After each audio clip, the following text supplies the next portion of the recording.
Vous êtes-vous déjà demandé pourquoi certaines femmes, même après 65 ans, semblent plus légères, plus heureuses et pleines d'énergie? Au fil du temps, elles continuent de sourire, de prendre soin d'elles-mêmes et de vivre avec un but. Aujourd'hui, je vais vous présenter 7 habitudes simples que ces femmes heureuses cultivent chaque jour et que vous pouvez adopter dès maintenant. Il n'y a rien de miraculeux ou d'irréaliste dans ces habitudes. Ce sont de petits gestes simples, mais très efficaces, qui font toute la différence en matière de santé émotionnelle, de bien-être et de qualité de vie. Alors, si vous souhaitez vieillir avec plus de joie, d'estime de soi et de légèreté, restez avec moi jusqu'à la fin, car cette vidéo est faite pour vous. Si vous êtes nouvelle ici, laissez un like et abonnez-vous à la chaîne pour ne manquer aucune vidéo. L'une des attitudes les plus frappantes chez les femmes heureuses de plus de 65 ans est la pratique constante de la gratitude. Cela peut sembler simple, voire banal, mais la vérité est que cette habitude a un impact profond et réel sur leur façon de voir la vie, d'affronter les défis et de trouver de la joie dans les petites choses du quotidien. Ces femmes ne sont pas heureuses par hasard. Elles ont choisi et continuent de choisir, chaque jour, de se concentrer sur ce qu'elles ont plutôt que sur ce qui leur manque. Pour ces femmes, la gratitude n'est pas seulement une pensée positive lancée en l'air, c'est un mode de vie. Beaucoup d'entre elles commencent leur journée par un moment de réflexion, en se tournant vers elles-mêmes, en prenant une profonde inspiration et en reconnaissant ce qui est présent dans leur vie, la santé, même avec certaines limites, un foyer, même simple, des êtres chers, même s'ils sont loin. D'autres préfèrent pratiquer cet exercice avant de s'endormir, en fermant les yeux et en repensant au bon moment de la journée, aussi petit soit-il. Il peut s'agir d'une tasse de café bien chaude, d'un coup de fil d'un enfant, d'une fleur qui s'est épanouie dans le jardin, ou simplement du plaisir d'être en vie pour vivre une nouvelle journée. Ce que nous observons chez ces femmes, c'est que plus elles expriment leur gratitude, plus elles trouvent de raisons d'être reconnaissantes. C'est comme si leur esprit commençait à filtrer les situations à travers un prisme différent. Cela ne signifie pas qu'elles ne sont pas confrontées à la douleur, à la perte ou à des moments difficiles. Beaucoup ont enterré des êtres chers, ont enduré la maladie, la solitude ou des crises financières. Mais même face à tout cela, elles ont choisi de ne pas s'attarder sur la souffrance, mais plutôt de chercher un sens, un enseignement et même de la beauté dans leurs difficultés. La gratitude, dans ces cas-là, devient un outil puissant de résilience émotionnelle. Des recherches en psychologie positive montrent que les personnes qui pratiquent la gratitude ont un niveau de bonheur plus élevé, moins de symptômes de dépression, un meilleur sommeil et des relations plus saines. Ces femmes ne sont peut-être même pas conscientes de ces recherches, mais elles en ressentent les effets dans la pratique. En se concentrant sur ce qui est bon, ce qui a fonctionné et ce qui est encore possible, elles entretiennent la flamme de l'espoir. Cela les rend plus disposées, plus heureuses et plus énergiques pour vivre, même avec les limitations que l'âge peut apporter. La gratitude transforme également leur façon d'entrer en relation avec les autres. Les femmes reconnaissantes ont tendance à être plus généreuses, plus patientes et plus empathiques. Elles savent reconnaître la valeur de leur entourage, exprimer plus facilement leur affection et apprécier chaque geste, chaque visite, chaque mot. Elles sont ainsi toujours entourées d'affection, car cette affection vient aussi d'elles. Au lieu de se plaindre de leur âge, de leurs rides ou de leur douleur, elles célèbrent le fait d'être encore là, capables de vivre, d'apprendre et d'enseigner. Cette attitude rend non seulement leur journée plus légère, mais inspire également leur entourage. Petits-enfants, enfants, voisins, amis, tout le monde est touché par la sérénité qu'elle dégage. Et cette sérénité est ancrée dans quelque chose de très puissant, l'habitude quotidienne de rendre grâce. Dans un monde qui valorise tant la nouveauté, la rapidité et la perfection, cultiver la gratitude après 65 ans est un acte de résistance et de sagesse. C'est dire, je choisis de voir le bon côté des choses, même quand tout semble gris. Et c'est précisément ce choix qui rend ces femmes vraiment heureuses. Car pour elles, le bonheur n'est pas un objectif inaccessible, mais une construction quotidienne faite de reconnaissance, d'acceptation et d'amour pour la vie telle qu'elle est. Parmi les femmes heureuses de plus de 65 ans, il y a un trait commun qui ressort. Elles restent physiquement actives. Cela ne signifie pas qu'elles vont toutes à la salle de sport ou suivent un programme d'entraînement intense. Bien au contraire. Ce qui unit ces femmes, c'est la conviction que le mouvement, c'est la vie. Elles savent par expérience que le corps est fait pour bouger et qu'en continuant à bouger, elles prennent soin non seulement de leur santé physique, mais aussi de leur esprit, de leurs émotions et de leur estime de soi. Pour ces femmes, l'activité physique fait partie de leur routine quotidienne. Certaines aiment marcher tôt le matin, profiter de l'air frais et regarder le quartier se réveiller. D'autres préfèrent s'occuper de leur jardin, balayer la cour, danser seules sur de vieilles chansons ou faire des étirements devant la télévision. Ce qui importe, ce n'est pas l'intensité de l'exercice, mais la régularité avec laquelle le corps est stimulé pour sortir de l'inertie. Elles ont trouvé un moyen agréable et réalisable de rester actives tout en respectant leurs limites et leurs besoins. Rester active, apporte d'innombrables bienfaits que ces femmes constatent chaque jour. Elles se sentent plus énergiques, dorment mieux, ont moins de douleurs articulaires et conservent la force musculaire qui les aide à accomplir des tâches simples comme se lever, porter un sac ou monter les escaliers. De plus, l'exercice régulier aide à prévenir des maladies telles que le diabète, l'hypertension, l'ostéoporose et même la dépression. Mais le plus intéressant, c'est que beaucoup de ces femmes ne font pas tout cela dans un but préventif, mais parce qu'elles se sentent bien, plus légères et plus vivantes lorsqu'elles bougent. Le corps humain est conçu pour bouger, et lorsqu'il en est privé, il commence à montrer des signes que quelque chose ne va pas. Fatigue constante, raideur, perte d'équilibre, douleurs chroniques. Les femmes qui comprennent cela et restent actives ont une longueur d'avance dans le processus de vieillissement en toute autonomie. Elles ne cèdent pas à l'idée que l'âge est un obstacle, mais l'utilisent plutôt comme une incitation à prendre encore mieux soin d'elles-mêmes. Elles savent qu'en bougeant aujourd'hui, elles sèment les graines de la mobilité et de l'indépendance de demain. Un autre aspect important est l'impact émotionnel du mouvement. L'exercice physique libère des endorphines, les hormones du bien-être, qui contribuent à réduire le stress, à améliorer l'humeur et à procurer une sensation générale de plaisir et de satisfaction. Pour les femmes qui ont déjà traversé tant d'étapes de la vie, rester active est un moyen de renouer avec leur propre vitalité. C'est comme dire « je suis toujours là, je peux encore le faire, j'en suis encore capable ». Et puis, il y a l'aspect social du mouvement. Beaucoup de ces femmes participent à des groupes de marche, de danse ou d'exercice physique pour seniors. Ces rencontres deviennent des moments d'échange, de rire et d'affection. Dans ce contexte, l'exercice physique cesse d'être une simple activité physique et devient un pont vers de nouvelles amitiés et expériences. Même celles qui font de l'exercice seules trouvent dans le mouvement un espace pour se connecter avec elles-mêmes, un moment qui leur appartient et qui est également précieux. Rester physiquement active n'est donc pas une obligation ou un fardeau pour ces femmes. C'est un choix conscient de continuer à prendre soin du corps qui les a soutenues pendant tant d'années et qui a encore tant à offrir. C'est une forme de gratitude, de respect et d'amour-propre. Et c'est précisément cet engagement envers leur propre bien-être qui les rend plus fortes, plus confiantes et sans aucun doute plus heureuses. Pour ces femmes, rester en contact avec leurs proches est plus qu'une habitude. C'est une source d'énergie. Elles prennent soin d'appeler quelqu'un, d'envoyer un message, de demander comment va l'autre. Elles savent que la vie devient parfois plus calme avec l'âge, mais elles ne laissent pas cela se transformer en solitude. Elles recherchent la compagnie, engagent la conversation, font des projets, même s'il s'agit simplement d'un café sur la terrasse ou d'une promenade dans le quartier. Elles n'attendent pas que les autres viennent à elles. Elles prennent l'initiative. Et cette proactivité émotionnelle est l'une des plus belles caractéristiques du bonheur à maturité. Ces femmes apprécient le pouvoir des conversations sincères, des rires partagés et des souvenirs racontés avec des étoiles dans les yeux. Elles savent que les relations humaines nourrissent l'âme comme rien d'autre ne peut le faire. Être avec d'autres personnes, même pour un court instant, c'est comme allumer une lumière en soi. Cela clarifie les pensées, réchauffe le cœur et donne un sens à la vie quotidienne. Elles comprennent qu'être ensemble n'est pas seulement une question de compagnie, mais un échange vivant d'émotions, d'histoires et d'affection. De plus, ces femmes ont tendance à être une présence constante dans la vie de leur entourage. Ce sont elles qui se souviennent des anniversaires, qui envoient un gâteau à leurs voisins et qui s'occupent de leur petite fille lorsque ses parents sont occupés. Mais elles savent aussi recevoir. Elles acceptent l'aide, demandent conseil et écoutent attentivement. Cette ouverture aux dons et à la réception rend les relations plus équilibrées et plus authentiques. Ce n'est pas le nombre d'amis ou de contacts qui compte, mais la qualité des liens. Ce sont de vraies relations où règne la confiance, l'attention et une présence authentique. Beaucoup de ces femmes participent à des groupes sociaux, des chorales, des clubs de lecture ou des activités communautaires. D'autres rencontres sont plus informelles. Une discussion après la messe, un groupe qui se réunit pour faire du crochet ou une promenade accompagnée de bons rires. Ces moments créent un sentiment d'appartenance. Et le sentiment d'appartenance est l'un des fondements de la santé émotionnelle. Il permet de se sentir utile, vu, valorisé, ce qui est essentiel à tout âge, surtout après 65 ans. À une époque où l'isolement est de plus en plus fréquent, en particulier chez les personnes âgées, ces femmes se distinguent par leur refus de se fermer aux autres. Elles comprennent que le monde extérieur a encore beaucoup à offrir et qu'en faisant de la place aux autres, elles font également de la place à plus de vie en elles-mêmes. Les liens sociaux qu'elles entretiennent sont comme des racines solides qui soutiennent l'arbre du bonheur. Et c'est précisément ce réseau émotionnel, construit jour après jour par des gestes simples et sincères, qui les rend plus stables émotionnellement, plus sûres d'elles et sans aucun doute plus heureuses. Chez les femmes heureuses de plus de 65 ans, il existe une sagesse tranquille qui n'est souvent pas apparente au premier abord. Elles ont appris à prendre soin de leur esprit et de leurs émotions avec le même zèle qu'elles mettent à prendre soin de leur corps. Elles comprennent que le bien-être émotionnel n'est pas le fruit du hasard et que, pour vieillir en beauté, réalité, il faut se regarder avec bienveillance, écouter ses sentiments et développer une relation plus aimante avec soi-même. Ce soin intérieur est un élément essentiel de l'équilibre qu'elle dégage et l'une des raisons pour lesquelles elle semble plus calme, plus centrée et véritablement heureuse. Tout au long de leur vie, ces femmes ont traversé de nombreuses phases, fait face à des pertes, à de nouveaux départs et à des changements profonds. Ce faisant, elles ont appris que refouler ses sentiments ou balayer ses blessures sous le tapis ne résout rien. Elles préfèrent affronter leurs émotions avec maturité. Quand elles sont tristes, elles s'autorisent à le ressentir. Quand quelque chose les dérange, elles cherchent à le comprendre. Certaines trouvent cet espace dans la prière, d'autres dans la méditation, d'autres encore dans la simple habitude de parler à une personne de confiance. L'important est qu'elles n'ignorent pas ce qu'elles ressentent, mais qu'elles l'acceptent. Beaucoup cultivent des moments de silence et d'introspection. Ce sont des moments précieux où elles prennent une grande respiration, réfléchissent, prient ou se permettent simplement d'être en paix avec leurs pensées. Ce temps passé seul n'est pas de la solitude, c'est une reconnexion. Elles ne sont plus pressées de tout résoudre ou de contrôler le monde. Elles comprennent qu'il existe un rythme naturel aux choses et ont appris à faire davantage confiance à ce flux. Cet abandon conscient aux émotions est une forme de sagesse émotionnelle que seul le temps peut enseigner. De plus, ces femmes ont développé des ressources internes pour faire face aux aléas de la vie. Elles savent que tous les jours ne seront pas bons, mais elles ont confiance que la tristesse passera, que l'anxiété peut être apaisée et que la peur peut être affrontée avec sérénité. Elles adoptent souvent des pratiques qui les aident à garder leur esprit actif et en bonne santé. Lecture, mots croisés, artisanat, écriture, musique. Ces activités stimulent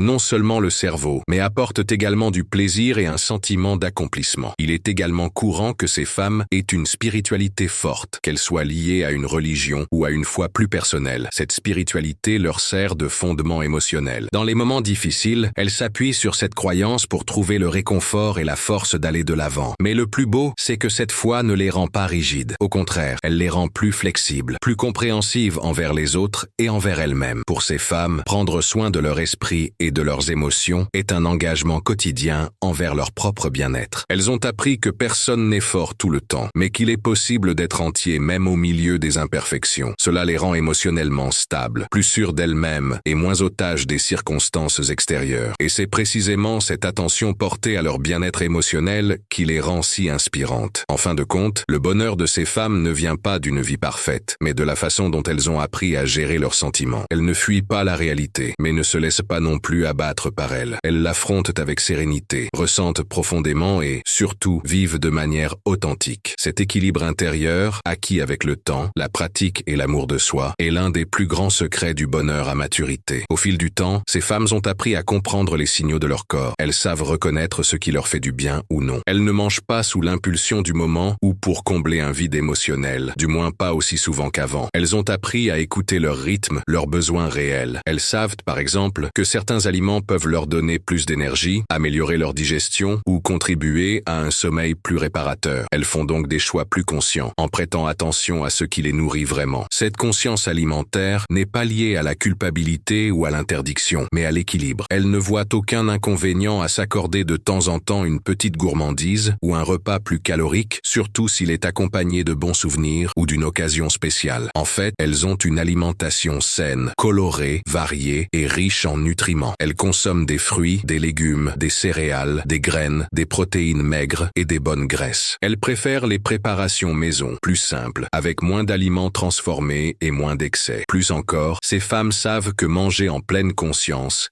et être pleinement présente transforme complètement l'expérience. Beaucoup d'entre elles ont transformé les repas en rituels paisibles, en moments de pause et de reconnexion avec le présent. Elles mâchent lentement, savourent la saveur des aliments, remercient pour leur repas et apprécient chaque bouchée. Elles évitent de manger de manière précipitée, distraite ou par obligation. Cette attitude transforme l'acte de manger en quelque chose de profondément nourrissant pour le corps et l'esprit. Elles comprennent également que ce qu'elles mangent influence directement leur bien-être, leur humeur, leur sommeil, leur énergie, leur concentration, tout est lié. C'est pourquoi elles prennent soin de leur alimentation, non pas pour des raisons esthétiques, mais pour leur bien-être. Elles veulent avoir l'énergie nécessaire pour marcher, jouer avec leurs petits-enfants et vivre leur journée avec légèreté. Et elles savent que pour cela, elles doivent fournir à leur corps le bon carburant. De plus, beaucoup de ces femmes aiment cuisiner, non pas comme une corvée, mais comme une forme d'expression. Elles cuisinent pour elles-mêmes, avec le même soin qu'elles mettent à cuisiner pour les autres. Elles essaient de nouvelles recettes, adaptent des plats traditionnels, elles utilisent des assaisonnements naturels et préparent leurs repas avec amour. C'est aussi une façon de se mettre au centre de leurs préoccupations. Pour ces femmes, manger en pleine conscience est un acte de présence. C'est être en connexion avec soi-même, reconnaître ses besoins et se traiter avec respect. Il ne s'agit pas de perfection, mais d'intention. Elles savent que le corps change avec le temps et que certaines précautions doivent être renforcées, comme rester hydraté, éviter l'excès de sucre et réduire le sel. Mais elles font tout cela sans souffrir, avec légèreté et sagesse. Cette relation équilibrée avec la nourriture est l'un des fondements d'une longévité de qualité. Et c'est peut-être précisément pour cela que ces femmes, même en vieillissant, restent pleines de vitalité, de santé et de joie, parce qu'elles nourrissent non seulement leur corps, mais aussi leur âme, avec des choix conscients, avec plaisir et avec un profond désir de bien vivre chaque jour. Après des décennies consacrées au travail, à l'éducation des enfants, à l'entretien de la maison et aux soins prodigués à leurs proches, beaucoup de ces femmes redécouvrent ou découvrent enfin le plaisir de faire quelque chose pour elles-mêmes. C'est comme si, petit à petit, elles se recentraient sur elles-mêmes, à l'écoute de cette voix intérieure qui a si souvent été étouffée par le tumulte de la vie. Et lorsqu'elles s'autorisent à l'écouter, elles se rendent compte qu'il y a encore des rêves, des désirs, des curiosités et des talents qui attendent de s'épanouir, quel que soit leur âge. Il est courant de trouver des exemples inspirants parmi ces femmes. Certaines tombent amoureuses de la peinture et passent des heures devant une toile. D'autres cultivent des fleurs avec un tel dévouement qu'elles transforment leur jardin en havre de beauté et de paix. Certaines se consacrent à l'artisanat, à la couture, à la cuisine ou à l'écriture. D'autres préfèrent le silence de la lecture, la légèreté de la danse ou le plaisir de capturer la vie en photo. Il y a aussi celles qui s'engagent dans le bénévolat ou dans une cause sociale qui leur tient à cœur. L'important n'est pas ce que vous faites, mais le bien que cela apporte. Ces activités, aussi simples soient-elles, ont un pouvoir immense. Elles allègent le quotidien, apportent de l'enthousiasme et éveillent un sentiment d'utilité et d'épanouissement. De plus, elles aident à garder l'esprit actif, à exercer sa créativité et à renforcer l'estime de soi. Lorsqu'une femme s'autorise à faire ce qu'elle aime, elle renoue avec qui elle est, avec son essence, avec ce qui lui donne un sens. Et cette connexion est une puissante source de bonheur. Un autre aspect magnifique de cette habitude est que, en se consacrant à ce qu'elles aiment, ces femmes finissent souvent par inspirer les autres. Petits-enfants, voisins, amis, enfants. Tout le monde remarque l'étincelle dans leurs yeux, leur joie retrouvée, leur enthousiasme contagieux. Et c'est là que le bonheur se propage. Il ne reste pas confiné, il déborde. Car faire ce que l'on aime n'est pas seulement un plaisir personnel, c'est aussi une façon d'exprimer qui l'on est au monde. Et cela crée des liens, des souvenirs et un héritage d'authenticité. Contrairement à ce que beaucoup pensent, vieillir n'est pas nécessairement synonyme d'attente ou de stagnation. Pour ces femmes, vieillir est aussi une période d'épanouissement. Et l'une des plus belles façons de s'épanouir est de se consacrer à ce que l'on aime. Même si le corps n'a plus la même agilité, le cœur continue de battre avec la même intensité. Et c'est ce cœur actif, alimenté par les passions quotidiennes, qui leur permet de vivre chaque jour avec plus de couleurs, plus de sens et plus de bonheur. L'une des caractéristiques les plus marquantes des femmes de plus de 65 ans qui sont vraiment heureuses est leur façon de voir la vie, avec positivité, légèreté et une sagesse que seul le temps peut façonner. Ces femmes ne sont pas des optimistes naïves. Elles ne vivent pas non plus dans un monde à part où tout va bien. Au contraire, beaucoup ont connu des pertes douloureuses, la maladie, des moments de solitude et de profonde frustration. Mais au lieu de céder au découragement ou au pessimisme, elles ont choisi de développer une attitude positive envers la vie. Et ce choix quotidien transforme tout. Pour elles, avoir une attitude positive ne signifie pas ignorer les difficultés, mais plutôt décider comment les affronter. Cela signifie comprendre que tout n'est pas sous contrôle, mais qu'il est toujours possible de contrôler sa réaction. Au lieu de se plaindre constamment, elles cherchent des solutions, s'adaptent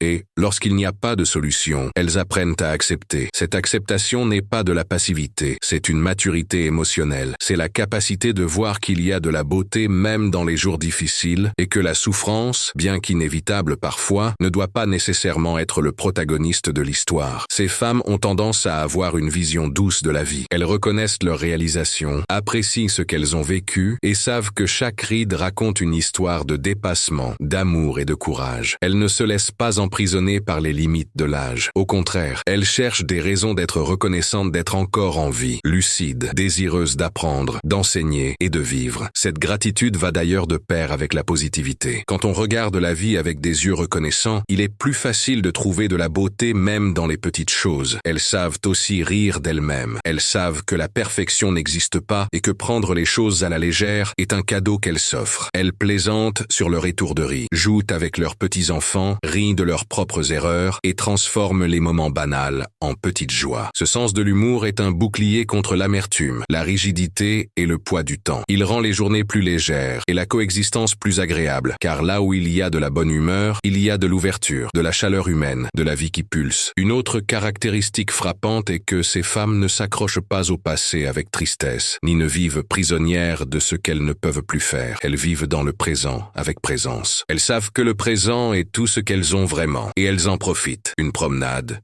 une tasse de café chaud, une bonne conversation, le coucher du soleil. Tout est une raison de vivre avec plus de conscience et de joie. Ce lien avec le présent est l'une des sources les plus profondes du bonheur, car il ne dépend pas de grands événements, mais d'un esprit et d'un cœur attentif à la beauté de la vie quotidienne. Avoir une attitude positive envers la vie est au fond un exercice quotidien de choix, et ces femmes choisissent, chaque jour, de nourrir des pensées positives, de cultiver des émotions fortes et de garder une foi inébranlable dans le fait que, malgré tous les changements liés à l'âge, la vie vaut toujours la peine d'être vécue, et vécue pleinement. Elles sont la preuve vivante que vieillir ne signifie pas dépérir. Cela signifie souvent s'épanouir avec plus de vérité, plus de courage et plus d'amour pour le voyage.